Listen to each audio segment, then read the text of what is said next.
kapan usaha ini mulai didirikan?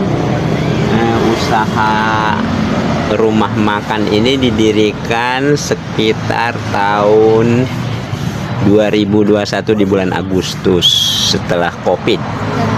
Iya. Siapa saja pengelola usaha ini pada awal pendirian? Pada awalnya ya Ibu Siti Khadijah. Nah, kita mendirikan rumah makan ini bertiga. Nah, ownernya Ibu Siti Khadijah, saya sebagai suaminya, dan karyawannya pada waktu itu cuma 1 orang. Iya.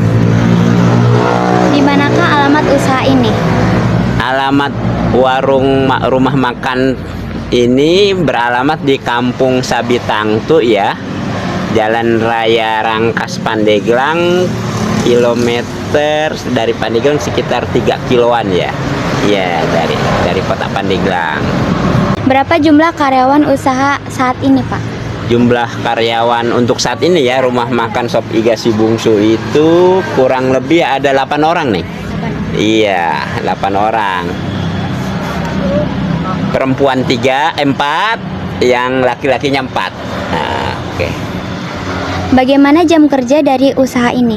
Jam kerja warung makan Sop Iga Si Bungsu itu dimulai dari jam 8 sampai jam 10 malam. Iya.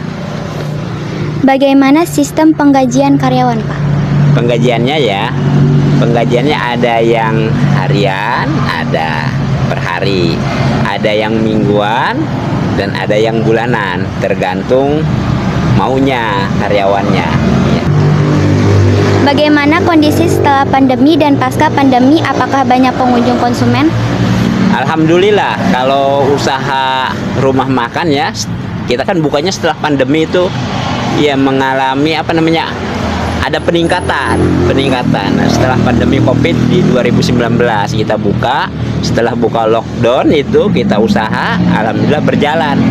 Jadi nggak mengalami nggak ada kendala apa-apa. Alhamdulillah sampai sekarang dari bentuknya seperti biasa, sekarang udah berbentuk seperti rumah makan seperti ini.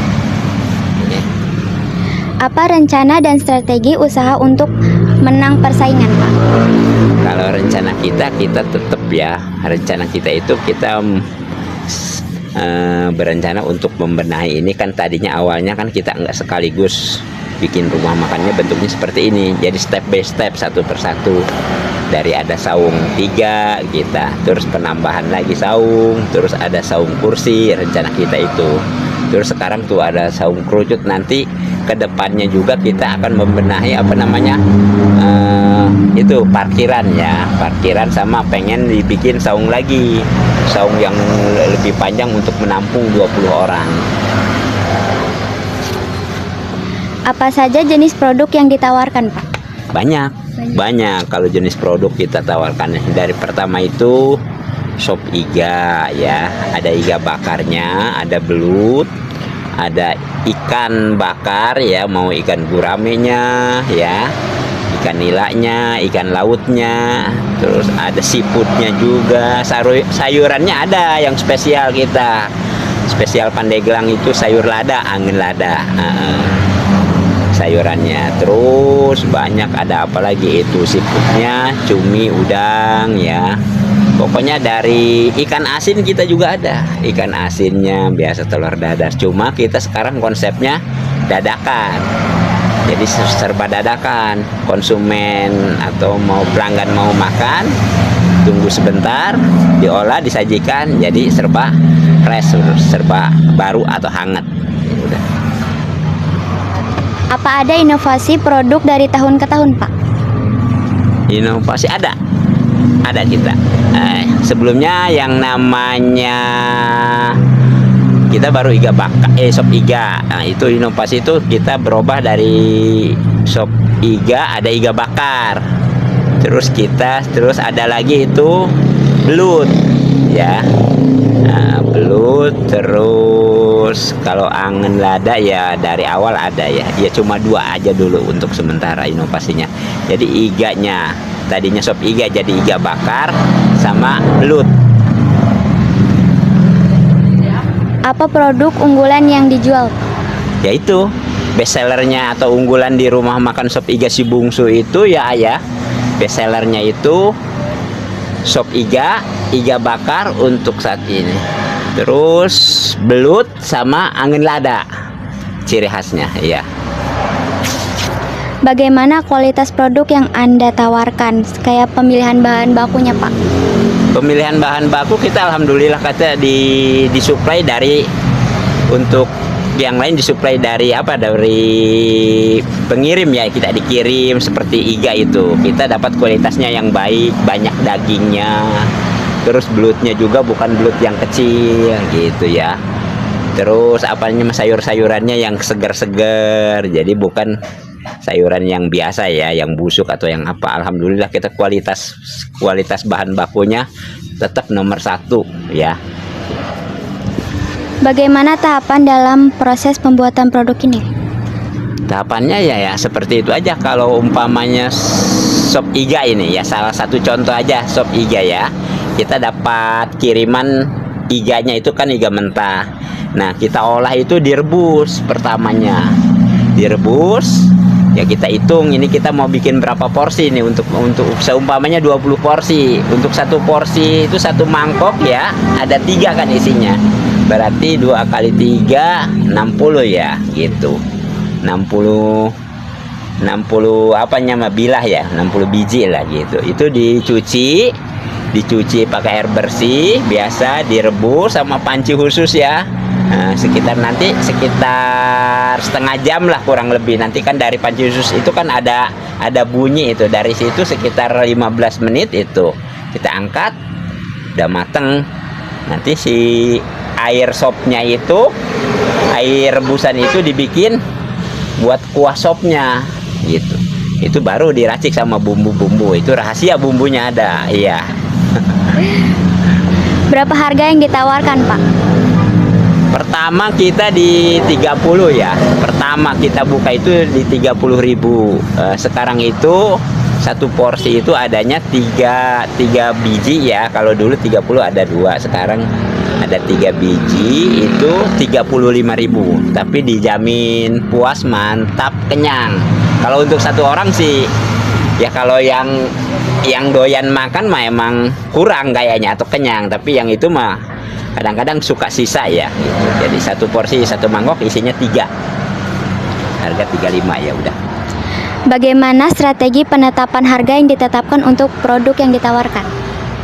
Penetapan harga kita lihat dari itu, dari harga pengiriman ya, dari harga ya, dari si dia. Umpamanya kalau lagi naik seperti Idul Fitri nih, kan susah tuh cari bahannya, itu biasanya naik kayak ayam yang naik gitu ya, bumbu-bumbu itu yang naik. Berarti ada sebagian dari produk yang kita jual itu mengalami kenaikan, paling di angka 10% kenaikannya ya, itu 10 atau 15% lah. Itu cuma di waktu hari raya ya, Idul Fitri itu sekitar 2 minggu lah. Nanti setelah normal balik lagi, strategi kita ngikutin. Jadi kalau bahannya naik kita juga naik nih. Jadi nanti ketika turun lagi kita ikutin turun. Menurut Bapak, apakah harga yang ditetapkan untuk produk sudah mengikuti pasaran? Alhamdulillah kalau yang komen-komen makan di sini, produk kita itu dianggapnya pertama kualitasnya, rasa enak katanya. Terus harganya itu menang kita di bawah pasaran. Istilahnya di suatu contoh di Tangerang atau di mana ada yang bilang 60.000 satu mangkoknya, ada bilang yang 50.000. Kita juga pernah nyoba kita ke wilayah Bandung, sop iganya itu ya, di antara yang lainnya sop iga. Benar 60.000 gitu. Kalau di kita terjangkau 35.000 itu untuk ya satu keluarga kecil cukup, udah dapat kuahnya banyak, dagingnya ada empuk, terus dirasa juga alhamdulillah mereka masuk gitu ya. Sekitar berapakah harga jual yang ditawarkan? Untuk saat ini ya di 35.000 dulu. Iya, 35.000 satu porsi ya. Untuk itu di luar nasi ya, cuma itu kita produk yang satu aja dulu ya, karena best sellernya kita kan sop iga ya. Jadi 35.000 satu mangkuk satu porsi. Dalam melakukan promosi, usaha ini menggunakan media apa saja? Pernah kita mempergunakan media radio ya. Radio apa itu? Akarsari. Akarsari kita kontraknya 3 bulan. Terus banner ya, medianya ya. Pasang banner atau iya ya. Terus pasang apa lagi itu di status media sosial, status WA ya, status WA kepunyaan owner ya, kepunyaan istri saya. Terus ya sambil apa namanya, selain itu sambil ke keluarga juga kita kita nawarin, suruh mampir, suruh nyobain ya. Dari omong ke omong ya alhamdulillah ya, mereka banyak yang datang ke sini. Bagaimana saluran distribusi pemasaran untuk memasarkan produk? Salurannya untuk memasarkan produk ya itu tadi, melalui itu tadi Neng, promo-promo kita ya.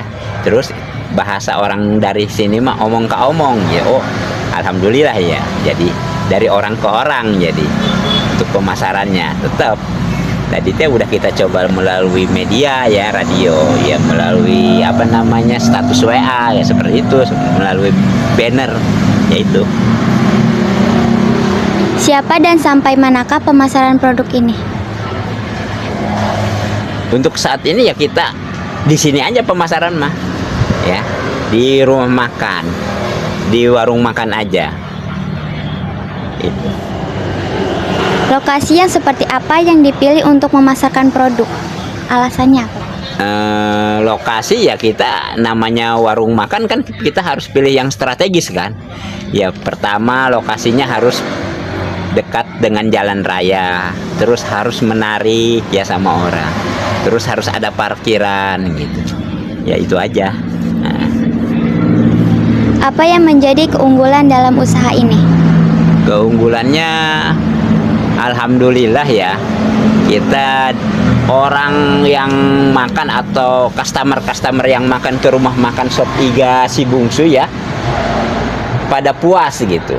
Mereka bilang dicita rasanya ya, dicita rasanya mantap atau mantul katanya. Terus dari segi harga terjangkau, itu aja.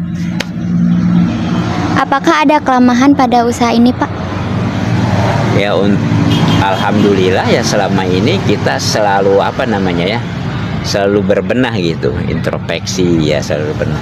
Jadi kelemahan kita untuk saat ini ya, kita musola ada istilahnya, MCK-nya ya istilahnya, toiletnya ada, parkiran ada untuk saat ini ya. Terus distribusi semua barang juga nggak susah. Terus istilahnya untuk belanja apa-apa dekat, karena lokasinya dekat di sekitaran kota ya gitu. Jadi istilahnya ya dibilang nggak ada kelemahan apa-apa kita, alhamdulillah gitu ya. Apa saja peluang yang dapat dimanfaatkan oleh UMKM, Pak? Ya kalau peluangnya kita sebenarnya dari UMKM ya, kita sih dengar orang mah ya suka dapat bantuan atau apa. Kita mau mempergunakan peluang apa? Pemerintahnya aja belum pernah ngasih bantuan ya. Ya intinya ya ada bantuan. Kalau ada bantuan mah ya kita pengen gitu. Jadi kita gunakan peluangnya untuk apa? Pembangunan saung lagi umpamanya, kita butuh tuh ya, seperti itu Neng. Jadi kalau ada bantuan dari pemerintah, dari UMKM, umpamanya pinjaman kita kan, dikasih pinjaman istilahnya ringan gitu, kita digunakannya untuk apa? Untuk pengembangan usaha, bikin saung baru lagi ya. Udah Bapak, terima kasih. Oke.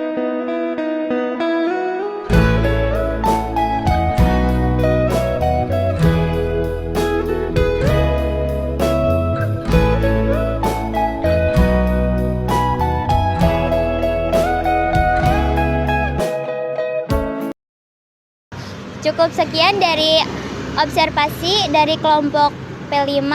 Cukup sekian. Wassalamualaikum warahmatullahi wabarakatuh.